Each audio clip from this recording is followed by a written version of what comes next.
কোথায় এই জিনিসপত্র রাখি কিছু খুঁজেই পাচ্ছি না। কি খুঁজছো বলো না, আমি বলে দেবো। বলো। ব্যাগটা জানো আমার মানি ব্যাগটা কোথায় রেখেছি? মানি ব্যাগ ওই দেখো শোকেসের উপর রাখা আছে মনে হয়। শোকেসের উপর? হ্যাঁ হ্যাঁ, তুমি কথা তো জানো গো। জানতে হয় গো।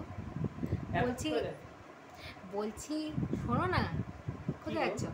বলো। হ্যাঁ, একটা কথা ছিল, তুমি কিছু মনে করবে না তো? আরে বললে কেন তুমি বলবে, আমি বলবো না, বল না মানে একটা বিষয় একটু জিজ্ঞেস করাচ্ছিল।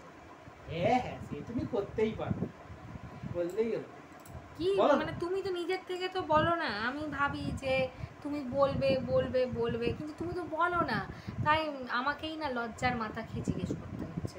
লজ্জা লাগছে, কিন্তু কি করবো, মানে ভাবছি তোমাকেই তো জিজ্ঞেস করব, অসুবিধা কি আছে? হ্যাঁ, বরকে জিজ্ঞেস করতে অসুবিধা কি আছে? আরে লজ্জার কি আছে, যেটা বলবে সেটা বলো না রে বাবা।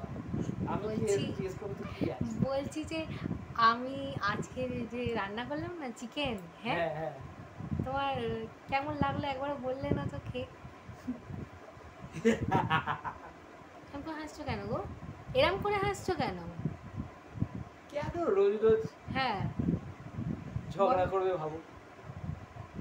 মানে ঝগড়া করবো কেন? আমি কি বলতে চাইছো? আমি বাড়ি রান্না করি মানে তুমি ভাবো তোমার সংসারের জন্য সকালবেলা ওটা থেকে শুরু করে গোষ্ঠীর হেসেল ঢেলা থেকে শুরু করে এটা খাবে না, ও ওটা খাবে না, এ ডিম খাবে না, ও মাছ খাবে না, এত কিছু ভাবার পর 10 রকমের মেনু সিলেক্ট করে রান্না করবো কি, এইটা ভাবতে ভাবতে আমার 2 ঘন্টা সময় কেটে যায়। তুমি জানো এত কষ্ট করে রান্না করি, তারপরও কোনো আমার মানে মান সম্মান তো দূরের কথা, মানে একটু প্রশংসাও তো দূরের কথা, মানে ধুর।